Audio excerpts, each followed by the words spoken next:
Hello and welcome to today's video on broadcast messaging. Today I'm going to be giving you an overview of this feature and also how you can potentially use it for your training business.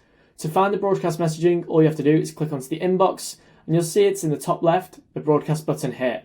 If you don't have this, don't worry, it's only available on the studio plan, so you can always upgrade to get access to this feature too. When you click onto a broadcast message, there's two sections. So on the left hand side, you'll see your list of clients. You'll also see filtering options. So this is where you'll determine which clients are receiving this broadcast message. You can filter by the client type, whether they're connected, archived, or all clients.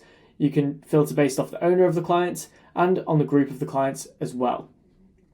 If you want to just go through the clients manually, you can tick those clients. You can also tick all, so they'll all get added into this broadcast message. To send the message, all you have to do is go hi, and then you can say first name. So you can use any of these autofill variables, which are really helpful to make that message feel personalized, even though it could have gone out to tens to hundreds of clients at once.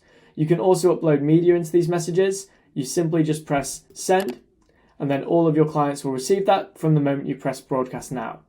I hope this video was helpful. If you have any questions, be sure to reach out.